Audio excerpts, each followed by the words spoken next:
First of all, meditation is just to fatigue your body and mind so that you get fed up and find there may be something else. There may be something else, so he will be in search of a teacher. Then he will not tell him to meditate. He will tell him some unique method. He will tell him, keep quiet. He will not tell him to do anything. Doing and not doing is not the work of a teacher. It is for the preachers. You have to do this and you have not to do this thing. Teacher has no teaching, no do's and no don'ts. He tells you, keep quiet. There can be nothing else that the teacher can say. And this is going to work. And this could be the best teaching that the teacher could give. If you listen to him, as I was telling, if he says, keep quiet, not only you hear, but you become quietness, you see. What is the trouble, you see? And you see in satsang also, listening also, when I tell them, inquire, investigate, who am I? And they say, we can't do it. We can't do it. You see, we have been doing and we are in trouble, in tension, headaches. So they are otherwise engaged. So therefore, some rare one gets at it. And I do not know why. I cannot give you anything on my own, why it is not working. Why it's not working, you see. And if you keep quiet, you will fall in love with it, you see. After all, everybody needs happiness and peace, whatever they are doing.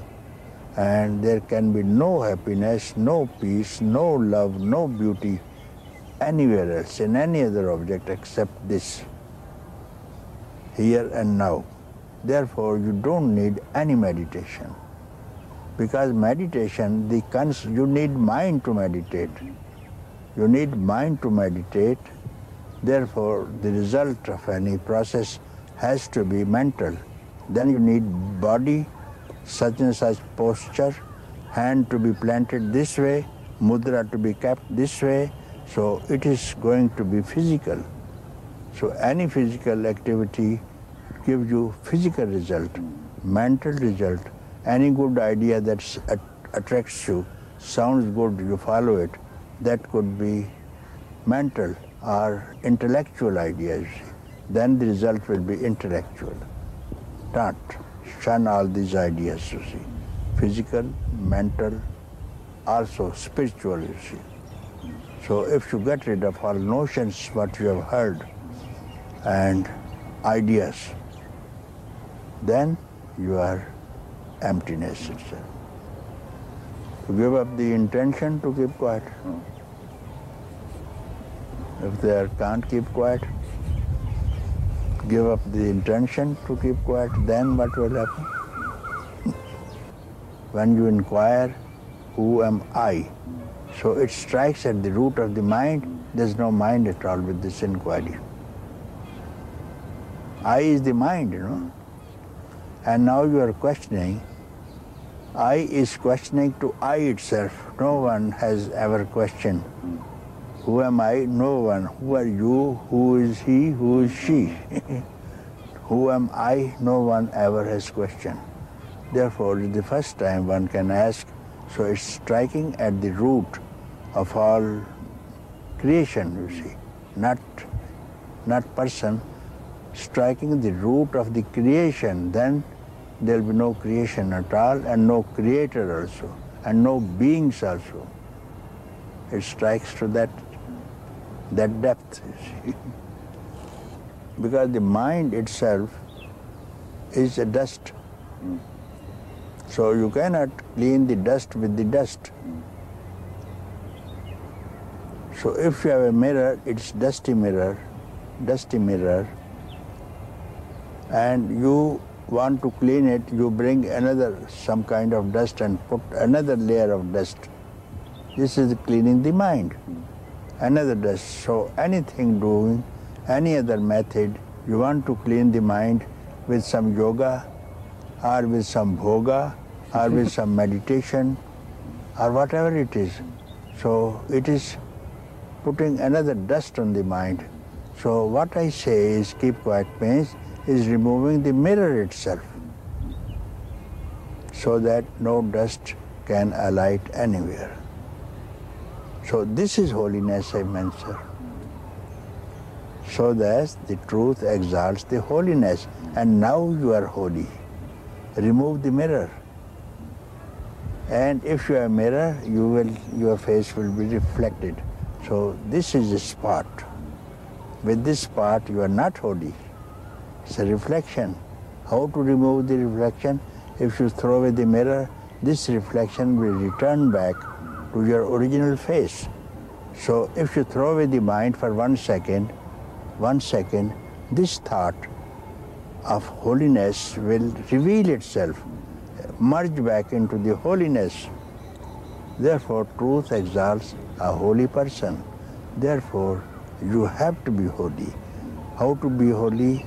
Remove the mirror, remove all reflection which you are seeing in the objects, which is the dust. Any belief is wrong. Why should you believe? Do you need any belief that you are David Godman? You are very sure about it. Why to ask? To be your own self is the only happiness, you see.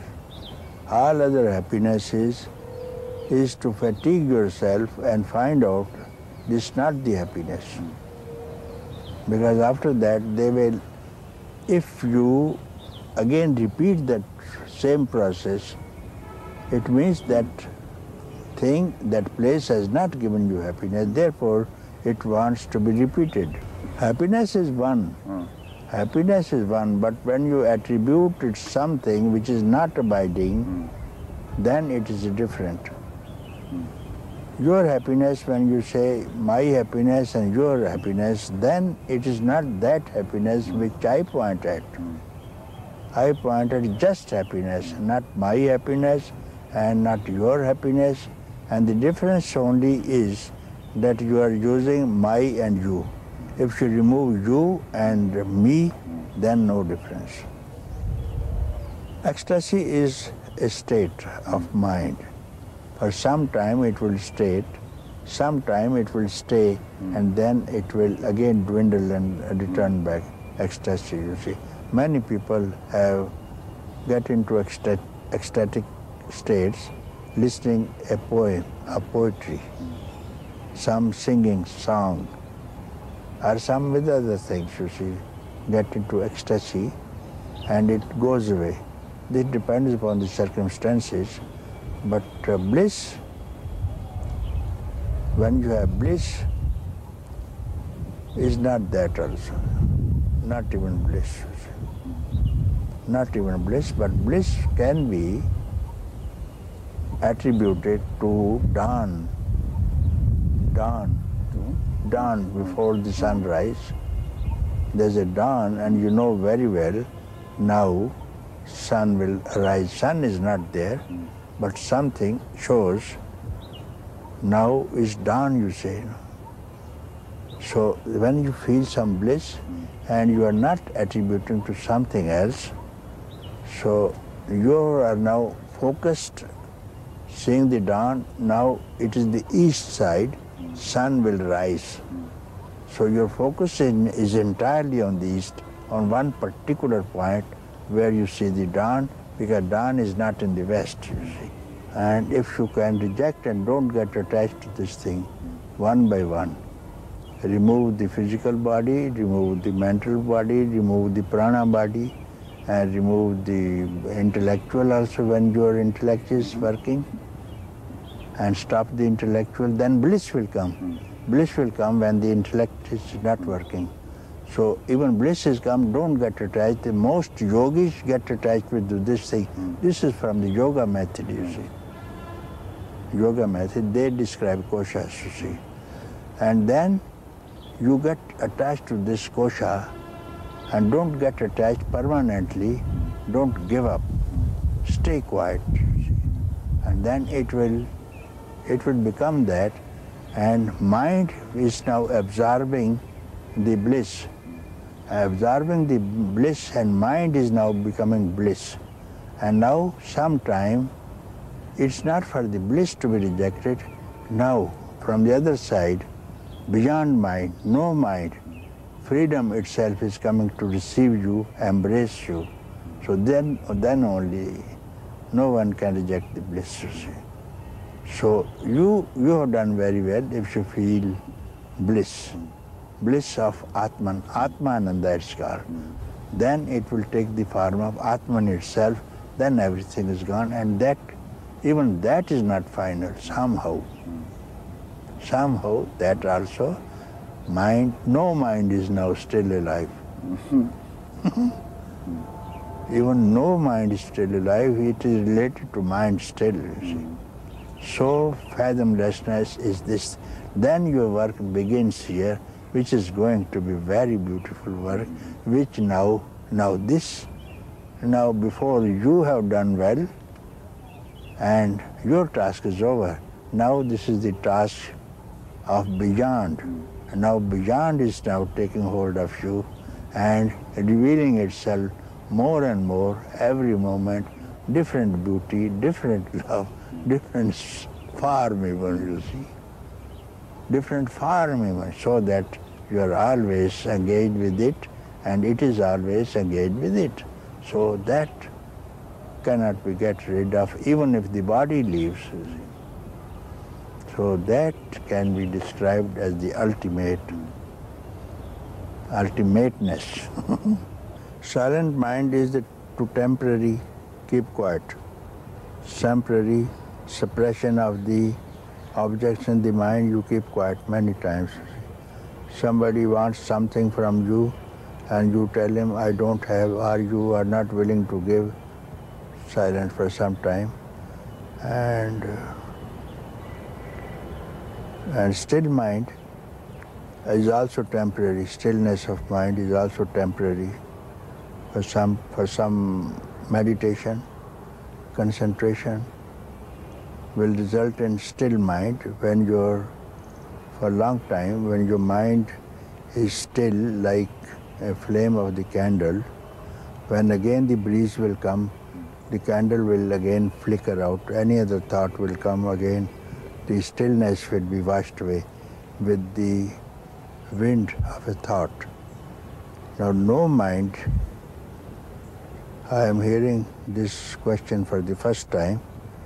It has never been asked to me by any person from India or from the West. It has never been asked. I am very happy for the first time to deal with this question. So, no mind, you want to say? First of all, to speak about no mind, we have to see what is mind. So, mind is something, we start from consciousness, okay? When the consciousness wants to know itself, consciousness wants to know itself, about itself. Who am I? As you are there, yet you need a mirror sometimes to appreciate your makeup. You want to see yourself. Then the mirror will reflect. So from there arises when the consciousness, in the consciousness there is a wave to know, asking, consciousness asking itself to know about consciousness itself. This wave is now rising. Wave in the ocean is now rising. So that wave now becomes I. Separates. Same consciousness, it is now separated from the consciousness called I. So when now mind is left alone, I is all this thing, what has happened. What you see is I only. I must be there when you see a tree, when you see a mountain, a river, men, animals, this is I only. You need I. So this I is now rejected everything. I alone is there. It cannot go back, return it, or decide it. This is the desire for freedom, is want to return its original place. So desire to go back is no more there. So this I which arises from the consciousness is now returning to consciousness, and this decision is become no mind now. I is gone. I is gone, and this I was mind. So this I is now rejected. That in between I and consciousness, this in between is called no mind. In between is called no mind, and that's when in between will merge into consciousness itself, then in between will become consciousness itself. As we have this cup, and inside ether, emptiness, space inside, outside also space. And we call it inner space, and this is outer space. Why? Because this form is called cup, name, form, length, breadth, diameter. So when this name and form is removed, this ether and this Mahat means greater ether become one. They were always one, and why we called inside and outside, why we called freedom. So from this point of view, I call the inner space is now separate than the outer space. Why? Because name and form. And this name and form is I. When this I goes, this wall is removed, this becomes this. Still, remembrance will be there. Remembrance of no mind is there because you are coming from mind. So now I have no mind. So gradually, slowly, for a long time, how it happens, I do not know, this no mind merges back into beyond. So now you have no mind to work on your own account. You are simply being graced and picked up and obey what it is doing, and you are not doing anything. Doership is gone, mind is no more there, and all these other functions of the mind are no more there. So you stay this time for the stipulated period as has been charted earlier. This life will stay for the rest of the time. And some people cannot stand the shock of freedom more than 21 days. That is stated in the books. More than 21 days they can't stand this happiness. If some middle class man gets a derby lottery for $1 billion, he doesn't know what to do. Some people get heart attack, you see. So much happiness, you see. So this happiness takes away the body itself. But he is liberated, doesn't matter now or tomorrow. Body is not in question. But some people can live only to benefit other people. So this benefit is not coming from some person. Going back to your previous question, it is coming direct from consciousness, and that person, that teacher knows that it is not me. I am simply picked up to speak, and it is not me who is speaking. And if it knows that someone is speaking on him, it is arrogance, egoistic, it will not work, you see. So if you have that experience, it's not your problem what you're speaking and who's benefited and who's not benefited, who comes to you or who doesn't come to you. It remains the same.